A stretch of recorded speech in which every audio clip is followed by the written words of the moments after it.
लखनपुर गांव में नंदू नामक एक गरीब आदमी अपनी छोटी सी झोपड़ी में अपने 2 बच्चों और पत्नी के साथ रहता था। गरीबी के कारण नंदू अपने बच्चों को स्कूल ना भेज सका। अभी कुछ दिनों से नंदू की बेटी सीमा की तबीयत भी खराब चल रही थी।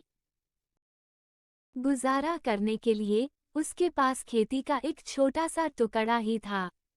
खेती में बस इतना ही अनाज हुआ करता था जिससे उसका परिवार 2 वक्त का खाना खा सके।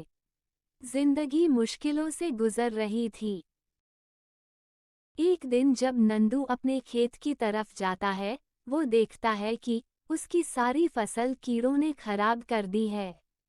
सारी की सारी फसल ही बर्बाद हो गई थी।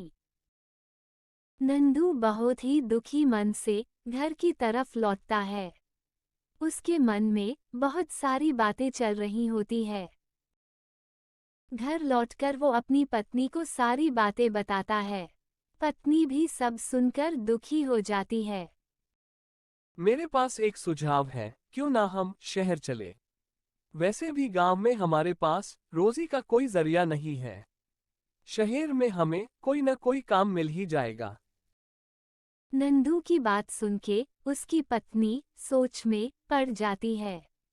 अगले दिन तो फिर तुमने क्या सोचा शहर जाने के बारे में? ठीक है, जैसा आप कहे। गांव की जमीन बेचकर नंदू अपने परिवार के साथ शहर के लिए निकल पड़ता है।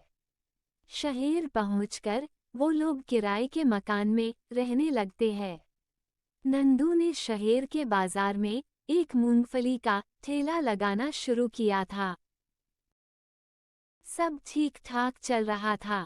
फिर एक दिन नंदू के ठेले पे कोट पैंट पहने एक साहब मूंगफली लेने आते हैं।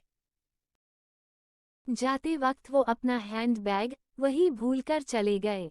नंदू उनके पीछे पीछे बैग लौटाने के लिए दौड़ने लगा।